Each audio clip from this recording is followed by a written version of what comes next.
destination as well as when you were there.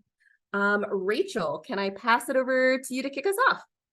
Sure. Thanks, Heather. So my name is Rachel, and I am a senior at Marist College, and I study psychology. And last spring, so spring 2023, I went abroad to Prague, Czech Republic. Thanks, Rachel. Markeith, can I hand it over to you next? Yes, Heather. So yes, my name is Markeith Young. I study at the University of Memphis. I am a senior there. My major is finance. My minor is international business, and I studied in. I did an internship in Dublin, Ireland this past summer, 2023. So from May to July. Thanks, Bella. Can I hand it over to you? Yeah, so my name is Bella. I'm a senior at the University of Delaware. I'm a communication major with a concentration in media, and I have a minor in global studies. And my CEA CAPA program was Sydney, Australia, spring 2023. And I also did an internship while I was there. Awesome. And last but not least, Yasmin. Hello, everyone. My name is Yasmin. I study at the University of Wisconsin-Milwaukee, and I'm a current senior. And I am a double major in education and Spanish with a minor in ESL.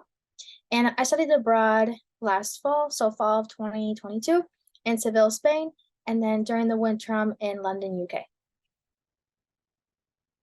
Wonderful. All right. I always like to kick it off by keeping the study and study abroad. So I would love to ask you guys a little bit more about your academic and internship experiences. And actually, that'll be great because the very first question we got was about the internship process. So whoever would love to dive in first, would love to hear a little bit about either courses that you took, a little bit more about your internship placement, and in either scenario, would love to know something that you appreciated about your academic and or internship experience. Well, I have no problem going first. I did not do an internship, so I don't have much to say about that, but I have heard great things from other CEA alums. But for my study experience, I went abroad and I took classes mainly about the place that I was at, so Prague. Most people don't fully do that. Some people are able to take classes like related to their majors or their minors, but I had fulfilled almost everything for my major. I had no extra course or requirements, so I just decided to take some classes about the place that I was going. And it was such an amazing experience. I ended up taking a class with CEA specifically, and that was about Czech food and culture. And then with the school that I was studying at outside of CEA, I took some classes in the Czech language, Prague art and architecture, and Central Eastern European history. So I was able to get through studying this very wide understanding of Czech culture, and it really, really helped me assimilate myself into the culture and really enjoy my time so much more than I would have without those opportunities. So even if you don't get to take all of those classes, I would suggest like trying to take at least one class where you're learning more about the place that you're in. I love that. That's such a great point. Oh, Markeith, I see you unmuted. Can I pass it over to you to talk about your internship? Yes. So I did an internship in Dublin, Ireland.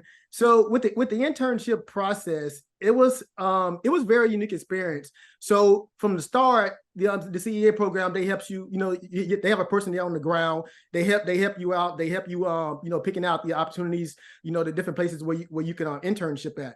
But the earlier you apply for the CEA program, the better. And the reason I say that is because it's a limited amount of spaces, and the sooner you apply, the more likely you to get the internship in your major or the area you want to get into. So I think initially I applied towards the later half, but I still got into the administration/finance department because I'm a finance major. So I still were able to get into the administration department and / the finance department too as well. And pretty much my job pretty much was to I was like a training manager. So pretty much I work for this company called St. Margaret's Network in Dublin, and pretty much it's an organization where they they help older people live the life that they want to live. So like if you have like like an older person in your life or things like that, like your grandparents or things like that, and they're like in nursing homes or whatever, they kind of help them go back into like living into their own house instead of like leaving them into like a nursing home. Not saying nursing homes are bad or anything. It's just that they help them live the life that they want to live. So that's kind of organization that I was working for, a nonprofit organization. And pretty much I was like the training manager. So like anytime like people needed training, like in medical, things like that, we will pretty much flag them on the training and pretty much require them to do training. In addition to that, I also work with the financial manager too as well on the auditing processes and things like that too as well. So I think those were the biggest opportunities in the jobs that I did while I was over there. And pretty much like to me, the biggest thing that I got out of it was being outside my comfort zone. I mean, I've been overseas before too already because I'm probably military, but like being outside my comfort zone, doing something I haven't done before, like being overseas where it's like, no family and all that. I think that's what it's all about, because like in a lot of these jobs, like we already know jobs not going to be, good all the time, whatever. It goes up and it goes down. And I think doing those lows, that's where the growth takes place. I tell people all the time, life's like a stock market. Life goes up and it goes down. It's doing those lows. That's where you want to buy in. That's where the growth takes place.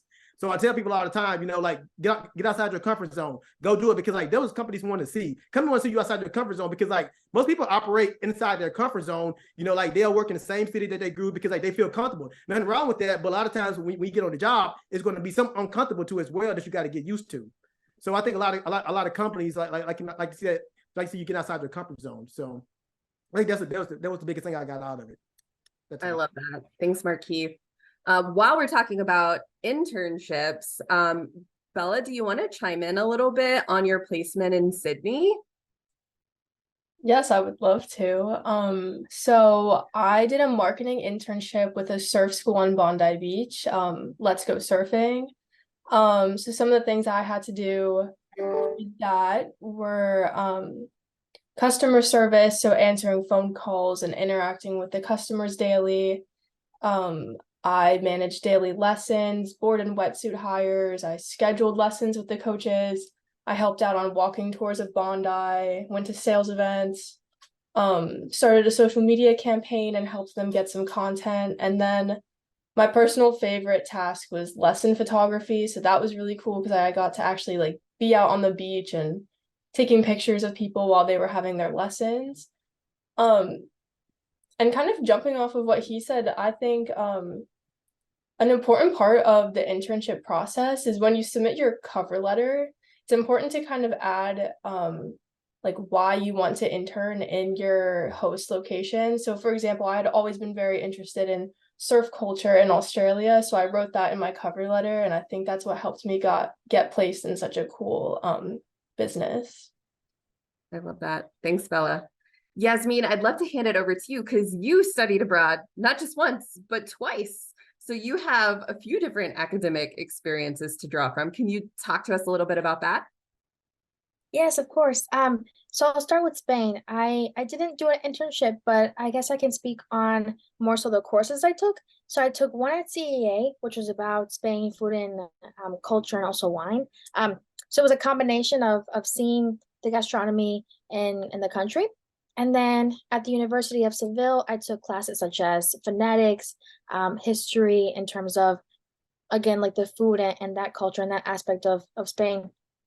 And then I also taught English at a local elementary school. So that was also a beautiful experience because I was tapping into not just Spanish, but also English and learning how they're so intertwined at the same time. And so I learned a lot from this experience, especially in Spain, because the professors were so geared towards our best growth. And they would make sure that every single thing that was mentioned was relevant to us and then also our learning. All of the courses I took were in Spanish as well, which also helped me retain the language a bit more and expand on vocabulary and everything else. And then in terms of London, it was a shorter program. So it was about 2 weeks, and this was faculty led, which means that two of my professors from the university were sort of guiding the conversation and guiding the lessons. And so even though we were at the CEA CAPA office, it was our professors leading the course. And this was a global studies course. So it was called BLM, a comparative study. And so you're studying Black history from decades and years before, and then to the present moment, and seeing how it shows up with art, with music, and just sort of understanding how it can present itself in a different place in the world. And so both experiences were very enriching because I learned about a different culture, different components, and then also how it applies to the US and in my own life. And so I feel like it was a very full circle moment to learn from my peers and the community there too, because if you're there for 4 months to 2 weeks to a full year, there is still, I feel like, a guaranteed connection, whether it's to the place, to a person, because you'll meet some pretty great people.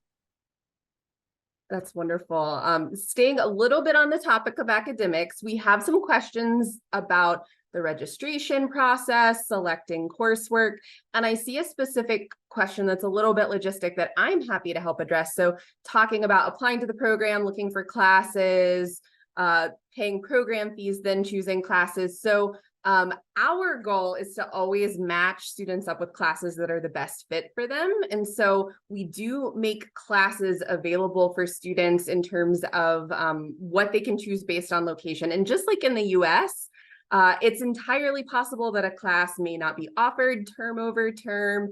Registration might not make, just like it is here in the US, but we always try to give students a good sense of the classes that will be available for them. And if a student knows they really need a specific class for going abroad, we're happy to chat with you about which program would be the best fit for that and the most likely to be able to get you the exact class you need. But I want to hand it over to the group to talk a little bit about what was your process like in selecting classes, registering? Can you talk a little bit about the logistics of getting your coursework set up? I can go again. I did mention that I had a slightly different experience than maybe some other people have, which is not a bad thing at all. Some people may be in the same boat as I am. I basically I was able to choose classes based off of what was like really interesting to me. So I luckily did not have to try and fill any requirements. The only thing that I was thinking about was, am I going to care about this? Is this going to be interesting? And like Heather was saying, I was like comparing from the catalogs offered for the previous semesters and kind of going off of that. But then when registration comes around, you get to see all of the courses that they're offering. And yes, some of the classes that they showed on the website aren't offered in the spring semester and only offered in the fall. So you don't get to take that class, but there's so many other classes to choose from. So there's no shortage of taking a class that you would want.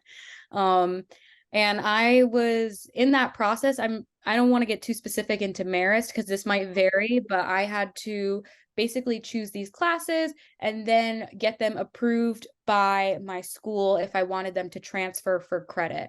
So you would talk specifically with your abroad office there to see what you can work with for your school. But I also, just one more thing, I didn't solidify my schedule until ad drop ended. And I believe it was a little bit longer than it is in typical, like usually we have a week here. I feel like I had a little bit longer than that.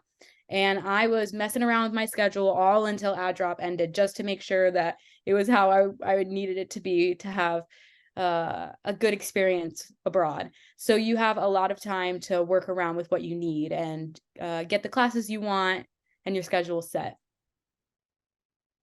Thanks, Rachel. And actually, this is the perfect moment. I want to hand it over to Dylan. Welcome to the panel side. Glad to get you out of the audience side. Dylan had a really unique program, and I'd love for you to talk, Dylan, if you want to introduce yourself and where you're going to school and your major, but also talking a little bit about your program abroad and why that was a good fit for you specifically. Okay, awesome. Well, my name's Dylan. I'm a senior at Xavier University of Louisiana, and I did the Costa Rica program over the summer. I did the 5-week program. So my school actually partners with CEA CAPA, so we have like a more specialized program where we offer a basic, intermediate, or advanced level medical Spanish. And then this year, they're actually bringing back the internship part of it as well. I know last summer they didn't have that just because but because of that, I got to choose another class and I got to do physical therapy as well. So that was really fun. But now they brought back the internship aspect of it. I'm not too sure how that works yet, but I'll be talking to her on Thursday. So I can get more information afterwards. But yeah, we kind of just go to our school. We just email the professor or the study abroad office, and they kind of just walk you through everything else with CEA CAPA, and it's just a really good process. Thanks, Dylan. And actually, you brought up something that I love to highlight. There are so many opportunities, whether you're doing an internship and doing something that is meant to be very hands-on, or you're taking a course like Yasmin mentioned, the gastronomy course in Spain. That's a course that we offer in a number of locations. So there's so many opportunities to take learning beyond the classroom, to really use the location to do some learning and some exploring. And I'm curious if anyone wants to jump in and talk a little bit about that aspect of engaging with the local community, whether it was something that you did through academics or another really meaningful way that you engaged with your local community. I can share for this one. So one thing that I did was I volunteered with this organization called Operation Straw. So basically it was like a beach cleanup, but also they had like a scuba component to it. So you can do like an ocean cleanup as well. So that was like a really cool way to kind of give back to the community, but also meet a lot of locals and meet a lot of people traveling, throughout Australia, and kind of learned about how important environmentalism is in their culture. So that was something that was really special and a highlight for me for sure. That's wonderful. Anyone else want to jump in? Yasmin, yeah. Yeah, I Go can ahead. share.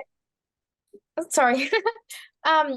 So one thing that I always share, I did mention I taught English at a local school, and my students were 13 to 14-year-olds. And so that experience, just being there every week and teaching them and sort of sharing with them a bit of my culture and vice versa, created this really beautiful connection.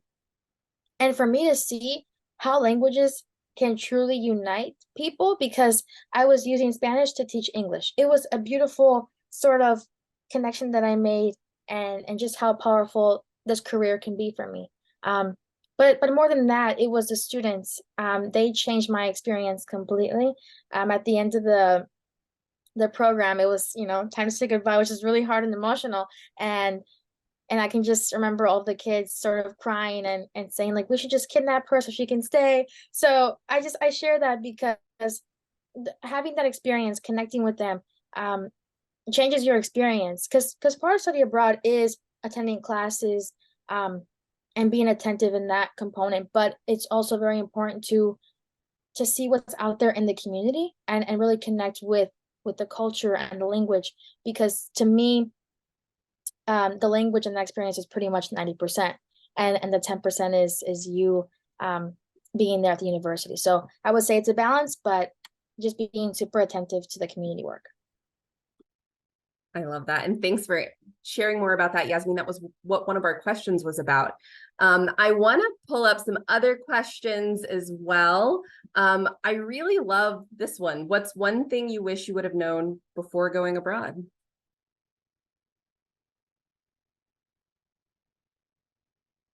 In case you can't see them, everyone, they're thinking very hard.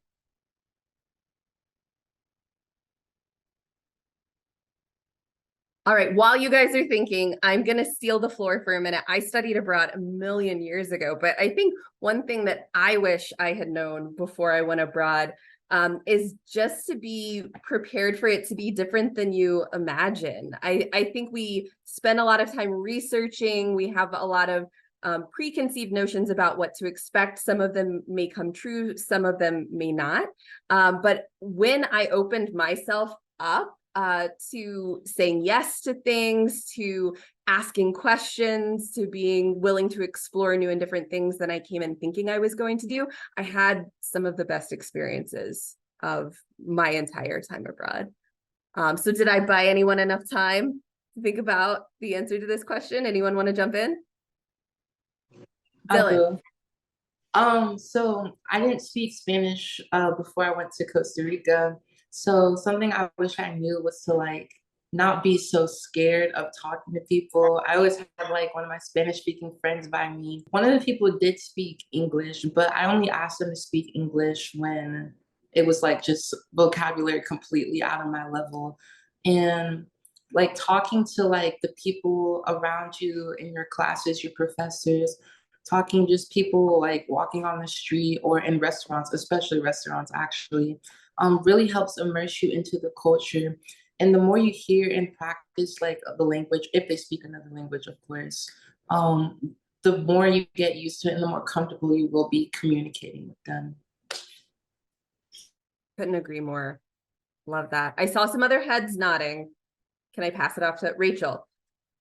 Well, I just find it interesting. I relate and I agree with what you said, and I also agree with what Dylan said, because I was definitely a little, everyone's scared once they go abroad. What is it going to be like? It's a different culture. You're going to be there for 4 months or so at a time.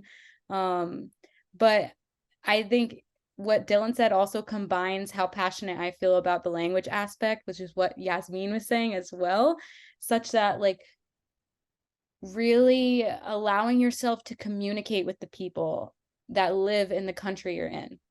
And even if it's not in their language, but trying to communicate with them and not like breaking down that barrier between being a tourist and a traveler, which is what one of my professors actually from a CEA class that I took kind of described it as. You want to go there and make yourself like a traveler in a sense. You're not going to become native, but you're going to give yourself the opportunity to explore the culture, talk to people. Talking in restaurants is actually a huge part of it. It's kind of funny, but you're going out to eat and like converse with them as much as you can. And if you can take the language before, or well, I would suggest like while you're there, that is amazing because you're surrounded by it then you really get to like immerse yourself in it and you learn so much faster. So I mean, this kind of relates or aligns with something that I also like suggest to people before going abroad, but I'm glad I figured this out, that taking the language course that I did, Czech 101, was like the thing that I needed to do. And I figured that out, and I suggest that for others before, well, like for their decision when they're abroad.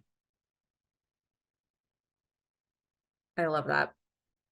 We have a lot of additional questions, so I'm going to keep moving. But if anyone thinks of a response to a previous question, you can always shift us back. There's a question about scholarships, and I know several of you have mentioned to me in the past, thinking through kind of the financial aid process before going abroad. A couple of things I can for sure say about scholarships is make sure to check out the scholarship page on the CEA CAPA website. We do have scholarships specifically for students that you can apply for. Another thing I always like to highlight is the flight credits that we offer to students to help fund the flight portion. That is something I so wish I had for my time abroad. I see Yasmin clapping over there. So definitely check out the page, get familiar with your options, but there are so many avenues for funding study abroad. There are nationwide scholarships like the Gilman. For a lot of students, their financial aid package that applies at their home campus can travel with them abroad. So definitely talk to your study abroad office, talk to your CEA CAPA admissions counselor. We'd love to talk to you about different ways to fund your time abroad. But I wanted to open it up to our panelists too. Would anyone like to share either your experiences or any tips or feedback on kind of the financing and funding side of study abroad? Yes. Marquis. Yes. So first, to answer, I'd like to answer the previous question too, as well, about like something that I knew I hadn't known before I went over there, and then I get into the scholarships real quick.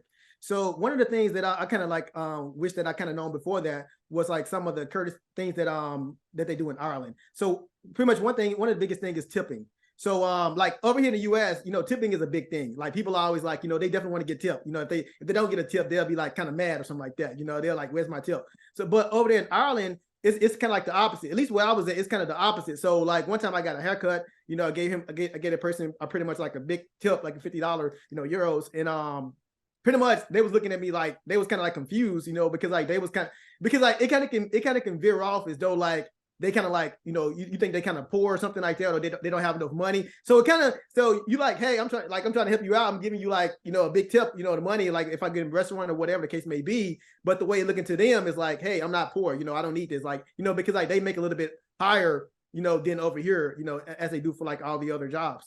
So that was one of the biggest things. So it kind of like, it kind of can like veer off as being like offensive to them. Whereas like, you know, I'm like, oh, okay, I should have like looked at this before, or, you know, ask them, you know, prior to that before then, like, even if you don't know, because different companies, I mean, different businesses do different ways. Like I'm sure some of them over there probably are self-tipping, you know, things like that, but kind of just asking that prior to hand, you know, like, what information, like, I mean, like, hey, is it okay, you know, if I, you know, tip or whatever, something like that before doing that. So that's something I kind of wish I would have known prior, because like, I'm like, I mean, they was okay. They was cool about it and everything, but they were just kind of like, you know, educating me on like, you know, this is how they do it here, you know, at least at their shop and things like that. So I think that was one of the biggest things for that, you know, just learning small things like that, reading up on the cultural, I would say, of the history of the city or the country.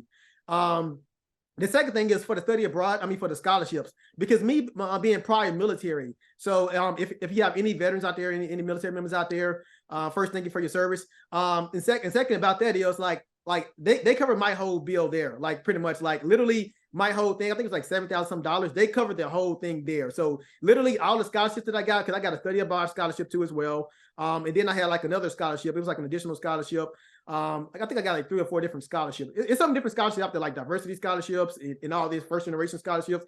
It's so many different scholarships out there. But me alone, like the military VA, they automatically cover the bill already. So I really didn't need it. But obviously, like, you know, scholarship, extra money, I'm still going to apply for it because it's money out there to, you know, to be grabbed.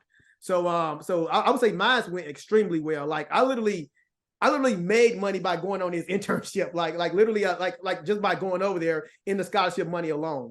Because like a lot of people like get discouraged about the fact that, you know, like, you know, because internships are generally, you know, non-paid generally, whatever. But I was like, you're not doing it for that anyway. You're doing it pretty much for the experience. And I was going to say another thing, kind of like not to veer off too much. In addition to that, when I got back here, I started applying for different companies too as well. And this one company, they didn't ask me for an interview. And literally the only thing that changes from last time to this time was the fact that I put my international internship on my resume. I'm not saying that was probably the sole reason, but I think that has something to do with it, because like now a lot of companies are looking at me more. Like I get way more interviews that I did now than I did prior to my international internship. And like I said, I'm not putting it out on international internship. I think that has a big factor on it, because I think there's a study, like I read it on on one of the syllabus too as well, that only about 15% of students, you know, study abroad. And then only about 5% of students internship abroad. And that's the reason why I did internship, because it's a very small world. So I was like, not too many people do that. So, but that's all I have. Sorry for so long. No, I love it. You touched on so many great things, and you actually answered another question I had typed an answer out to as well, is asking about if it's a paid internship. So all of our internships at CEA CAPA are for academic credit. So they have an academic component. You get credit on your transcript that can transfer back to your U.S. institution for credit. But I love what you said, Markeith, about the professional development aspect and getting real work experience, international work experience that you can put on a resume and really have a leg up as you enter the workforce. Another question we had is it guaranteed to get an internship for students who are accepted on a CEA CAPA internship program? Yes, we guarantee an internship placement. We actually work very closely with students to identify what would be the best fit for them. I think Bella touched on this a little bit. Sharing in your cover letter why you want to go to a certain location, what you're hoping to get out of the experience, helps us find the best fit placement for students. So while we don't have a specific guarantee on a certain placement you're going to get, because we really want to customize it for you, we do guarantee placement for students who are accepted on a CEA CAPA internship program. There's so many great questions here. I'm trying to think about where to go next. This one is sort of backing it up a little bit to the very beginning, but thinking back as you were trying to decide what you wanted to do for your education abroad experience, how did you decide on your program? How did you pick CEA CAPA? And I would also like to know the answer to this. How do you think we compare to other study abroad programs? Anything about kind of that initial getting started process that you want to share? I can say for myself, I had a bit of a up and down with it, such that when I first chose CEA, I chose the Amsterdam program because it had more psychology classes.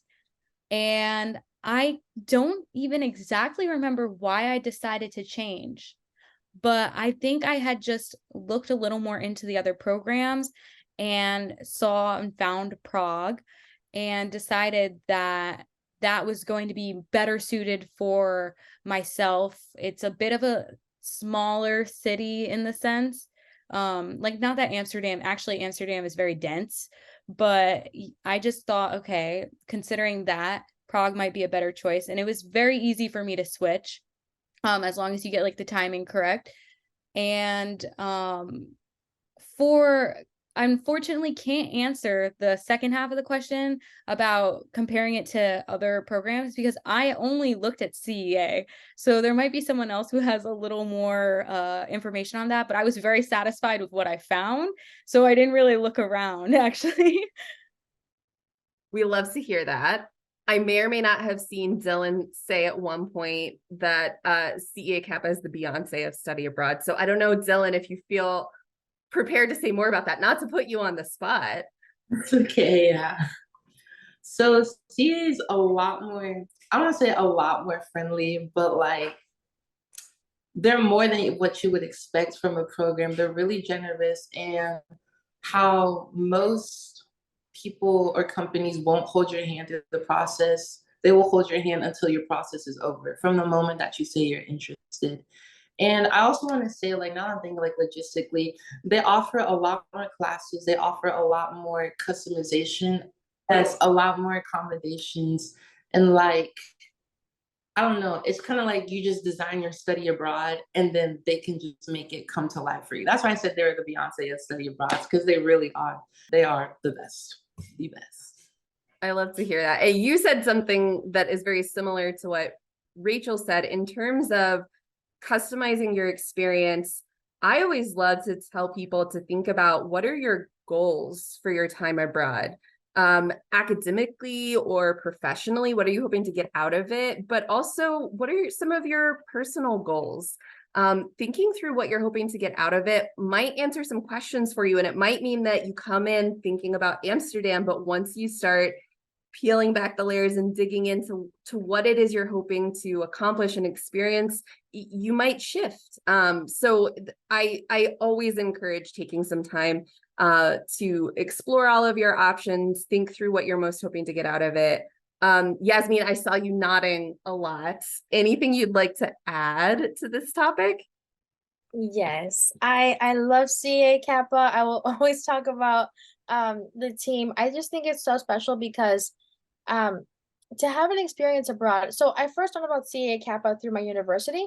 They partner with them, and so that was where I first started. I didn't really look at anybody else. And so, and I'm very happy that it ended up being CA Kappa because just like Dylan mentioned, it's not just the before you get there, it's the during and the after that. It's just this endless amount of support and just an abundance of care. I just remember being in Seville and just the first 2 weeks, I'm like, I got there, I'm on the balcony and I'm like, whoa, I'm like, where am I? What's going on? And just through time, through speaking with the advisors on site and just having these open conversations and candid conversations about what it means to, you know, be a woman of color, be a person in Seville, all these different identities I have. And it really did change my life in so many ways and how I see the world. And then also in London, you know, again, just 2 weeks, but I connected with a lot of different people. I know that Tim was our sort of program manager. And just right off the bat, you feel this sense of community and acceptance, which I think CEA Kappa does a phenomenal job of speaking on. The way they address societal challenges and all these things that are important and values that I have. And so to see that reflected with CEA CAPA also drove me to choose them. Love that. Thanks, Yasmin. Oh, so many great questions. Where do we want to go next? There's some questions about housing. And I will preface it by saying, from a logistical perspective, every site is a little bit different. When you're on the CEA CAPA website, you can go program by program and scroll to the bottom and check out the different housing options. Student apartments are most common from location to location, and we do guarantee that housing will be made available to any students on our program, but it may vary depending on what you're looking for. There are, in some locations, homestay opportunities. Some have opportunities to live with groups of students, and some are the more traditional apartments. So I'd love for anyone who would love to chime in and share a little bit about your housing while you were abroad.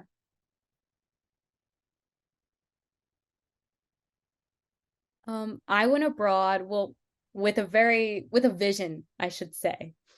I commute to my school at home, and I knew that when I went abroad, I wanted to have my own room. And I was luckily able to make that work out at Prague. I'm not sure. I assume that maybe that carries over to other programs as well. But it is limited, like a first come, first serve basis. So I made sure when I was trying to fill this out that I didn't specify any roommates on my form, and I just said I want single housing, and I filled it out, well, not single housing, a single room, as soon as possible. And then I ended up getting a single room in a shared apartment of other students. So it's not like I felt isolated at all. I just had my own space.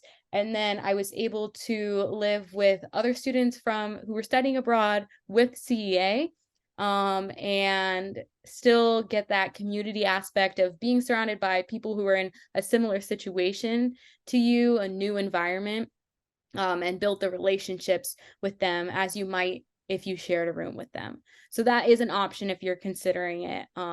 There's also independent housing, which I was considering, but my university did not allow me to do that. And I'm actually very glad that it worked out that way, because I was able to, like I said, make more friends being in the housing with CEA. And of course, whatever works for your experience will work for you. But I'm ultimately very happy that my situation worked out the way that it did. That's awesome. Thanks, Rachel. Anyone else? Dylan, do you want to chime in and talk a little bit about housing? I know you mentioned how big of an impact it was to be kind of surrounded by language. Do you want to touch a little bit on what it's like to be hearing Spanish, living among people who are speaking a different language than you? Anything you want to share on that topic? Yes. So I got there, didn't speak any Spanish. I stayed with the host family. We call them mama ticas, because ticas are people from Costa Rica, so just behind the house. So he was kind of separate. And then she had a dog. I said I like pets on my form. So if you don't like pets, they'll probably keep the pets away from you. I know that happened to my other friends in the homestay. The dog just stayed away from them. But I got there and she started speaking Spanish, and I was like, ooh, so sorry. I don't speak Spanish. But after we got that explained, she asked me about like any of my dietary restrictions. And I told her I don't eat certain meats. And then have like something else to accommodate me, even if she didn't normally eat it. And that was really, I was really appreciative of that. And then the language part. So after I told her I couldn't speak Spanish, I told her I really wanted to learn. And so she helped me. She gave me tips about how I can learn some more. She gave me some like her kids like learning books when they were younger and when they were older. And then she used to help me with my homework a lot too, and help me study for my classes, which studying, I don't think it was really required, but I didn't speak Spanish, so I had to study. But yeah, it was just really nice. And even her extended family, I still talk to them actually, her grandchildren, because we're all like around the same age. They're all bilingual. And then She speaks English as well, but she chose not to unless I was really struggling with something and she couldn't communicate it. I appreciate it. And you both touched on something that I think is really great, which is thinking about some of the things that are important to you, sharing that information on your housing preference form so we can do as much as possible to connect you with an experience that's going to be the right fit for you.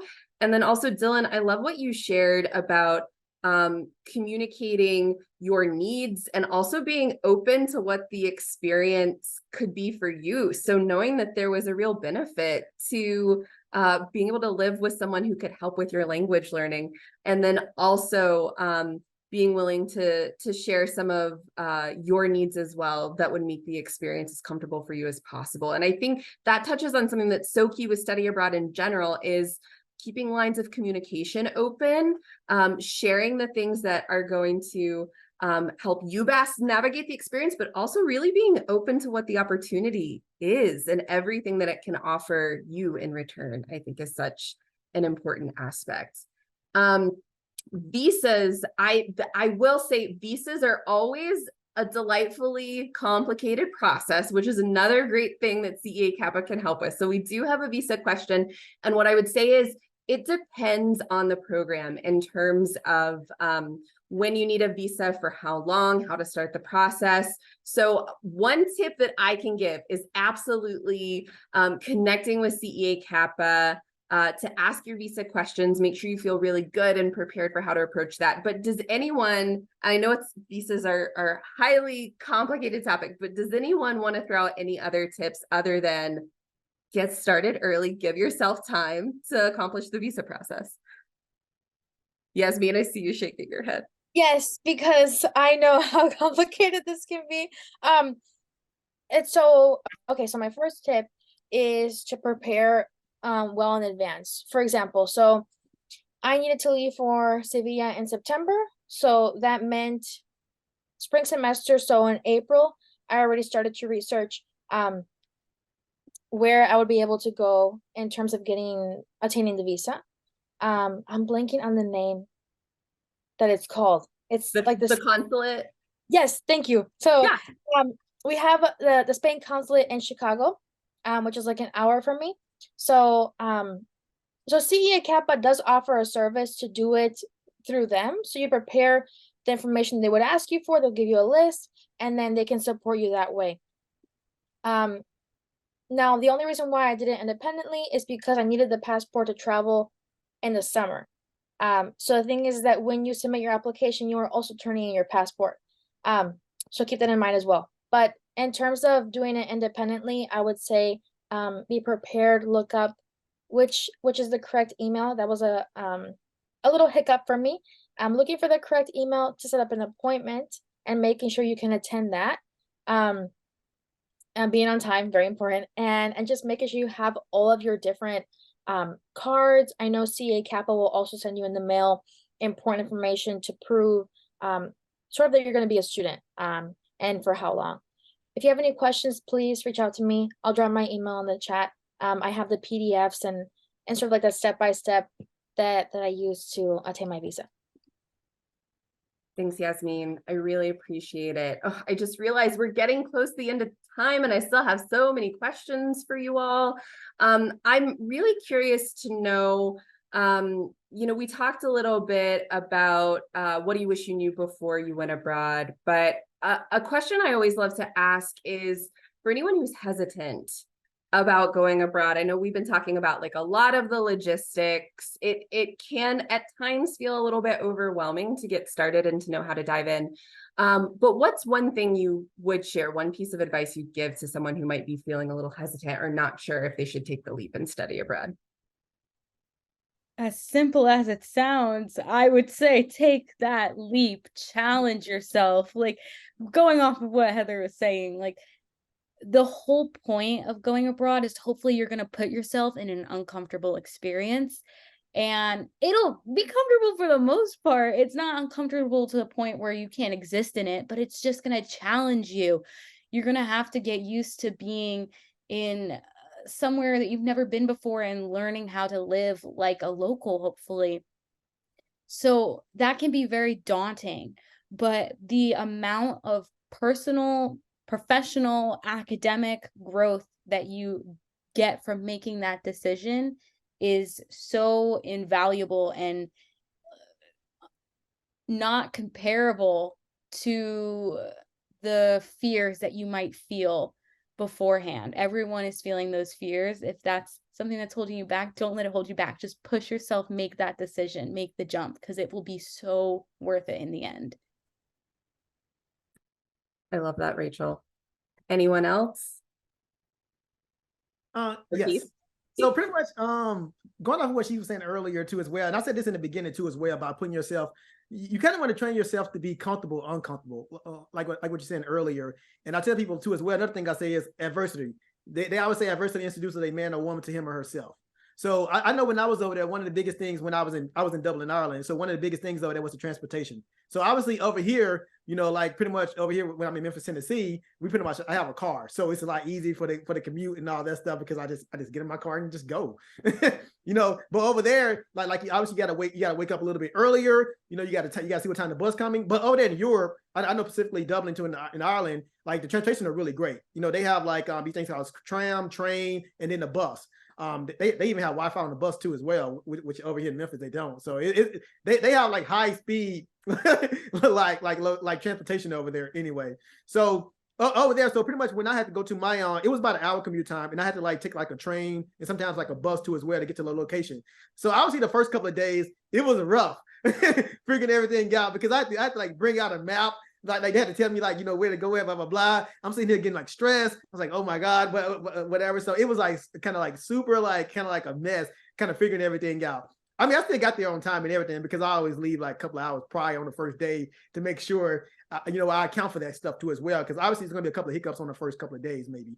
So pretty much, yeah. So it was rough. So, but after a while, to me, like it took me a really quick time to adapt. After like 3 or 4 days, I kind of adapted quickly, whatever. Like I kind of figured it out really quick. I'm like, okay, I ended up figuring out the map. And after a while, I thought like 2 or 3 weeks, I ended up showing other people, like people that hadn't even been there in a while, or people that kind of lived there, where to go. So it was kind of really strange, because like the locals, they didn't know where some of the things was at. But me, like I couldn't afford to get lost, because sometimes like for instance, I had my cell phone and I was using my GPS all the time, and sometimes it would die on me. And I'm telling you, it's nothing like knowing like you know like having like your technology to like die on you, and when you gotta like rely on to like like regular like you know like maps and then location things like that too as well. And then also I didn't know where like my the place I was staying, student housing, I didn't have the address saved in my phone one day. So that was really kind of stressed, because like I didn't have the address in my phone. So I had to like figure out where I stayed at. And then I couldn't ask anybody, because if I asked anybody,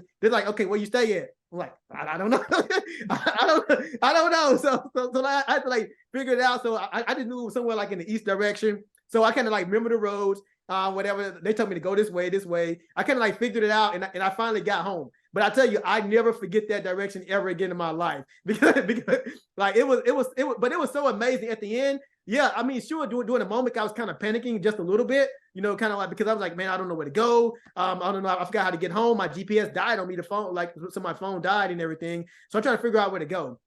But once I did get home, it was such a relief. And then I was super excited about it at the end, because like I forgot, like, oh man, I adapted to the situation. So after a while, I kind of like knew where to go. I didn't even need my phone no more. It was on the whole time now, but I was like, I don't even need you no more. I figured it out. So pretty much, I guess that whole relief of like kind of figuring out I can adapt. You know, I can be placed anywhere in the world, and I can adapt to that situation. Now, had I not done that, you know, I don't know if I could ever be able to do it, because like I have been in a position before, because like last time when I went overseas with the military, we had somebody with us the whole time. This time I was completely by myself, you know, and then my phone died. So like I kind of felt like, okay, I'm like, okay, now I can adapt. So now like I experienced that adaptability, whatever, where I can like adapt to my situation, and now I can like figure it out. So now like I'm not, well, I would say I was afraid before, but now I can just go anywhere. I'm like, you can put me anywhere. I figured it out, because like I did it once, I can do it again. So I think that was the whole thing of being like the relief or whatever, kind of like being on my own, like when you truly on your own too as well, you know. So I think that's one of the biggest things, is like when technology die on you, when you're trying to figure out in your whole country, because like your mom's not there, your dad's not there. I mean, sure, you have people that like CEA people to call, but when your technology dies on you, and it will fail at some point, what do you do then? So I just think it was an amazing experience. I mean, some people, like, everyone has their own experience about it, but it was just incredible to me, because after that, the relief, like, I mean, my heart was pumping, but at the end, it was like, wow, I can't believe I did that. So I love that. And it's so true. Resiliency, yeah.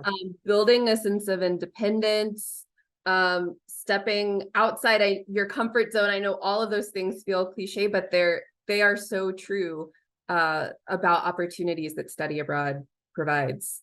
Bella, can I hand it over to you? I'm curious to know if you have any final words of encouragement about the benefits of your time abroad. Yeah, so there's so many benefits, like we were saying before: professional growth, personal growth, academic. But for me, the most meaningful thing I got out of it was like all the friends I made. Some of them I still talk to, like, to this day, which is like really special. Like, I still have people from my work texting me being like, when are you coming back? And that's like, it's really nice to, like, I don't know, feel valued over there. And I also think it's important to remember that, like, while you're abroad, like, you wouldn't be there if you weren't meant to be there. So there's so much, like, there waiting for you to get out of it. I love that. I love that. Dylan, I think I saw you unmute a second ago. Do you have some final thoughts you'd like to share? Yes, I just want to say, if you're hesitant, like, it really changes your perspective on life. And it did for me. I'm from the South, never left the South until I went to study abroad. So I kind of just didn't even know what the world had to offer. And it was really limited by my imagination, what I see in, like, movies and TV. So then you get there and you don't know, like, all these new foods, this new culture, these languages, these types of people. And then you also get to learn, like, how they view you, because not only are you immersing yourself in their culture, but you're bringing your background and your history from the US to them, so they get to see what you're about as well. I love that. And Yasmin, I have to go full circle and ask if you have any final things you want to share too. Yes, of course. So I think the main point I want to make is that with study abroad, of course you can't predict everything, but just know that you're gonna walk away with self-discovery. I think there's a special component of study abroad that you just can't explain. You have to live it. And I think everybody that has been abroad, it has this new sense of not just of yourself, but an awareness to other countries and to other languages, other cultures. So it's an appreciation to a different level, because you understand to a deeper value of it. And just like Bella said, the amount of relationships, friendships you have, I stand by saying that family, you can also choose. And I feel like that family in Sevilla or in London is still a part of me, and I think will be for the rest of my life. And so I think that's something that's just simply priceless, and you'll always have. And yes, you might, become that person that's like, oh, when I went abroad, but it's a good thing. It's a good thing because you'll continue to make that relationship, continue to make those connections, and who knows, you may encourage others to do the same and have their lives also impacted. Beautifully said. And if you're wondering, yes, you will still be talking about it a lot of years later. I will tell you how long it's been since I studied abroad, but a lot of years later, you'll still be talking about it. Well, thank you so much, panelists. Just a couple of things to wrap up. This was so much fun. We had more questions than we could even get to. So all of you attendees, I just want to let you know, I'm going to send a follow-up email. If I didn't pull your question up for these folks to answer, please drop it to me. I can get you an answer. I'll also share the contact info for our awesome panelists, so you're welcome to reach out and follow up if we didn't get to answer it live. But I know there was a few more logistical questions, and I just wanted to let everyone know, definitely go check out the CEA CAPA website. In terms of program cost, it's listed on every program page. It depends on the length of the program, but there's a handy little budget tool that talks about not only tuition, but what you can plan for and associated costs. There were questions about, like, how far away is housing? from where you're studying or interning. And there's some really great maps on the website that show you where the CEA CAPA Center is compared to where we have different housing around the city. So take advantage of it, use it as a resource, but know CEA CAPA is here too. And I would love to connect you with one of our awesome advisors or admissions counselors for questions, but we'll definitely be sharing contact info for our awesome alums, because I know there's nothing like hearing from your peers. So thank you guys so much. And just a huge thanks again, Markeith, Rachel, Yasmin, Dylan, Bella. Thank you so much for sharing your knowledge. We so appreciate you. And I will be in touch with everyone here. So keep the great questions going. And I hope everyone has a wonderful evening. Bye all.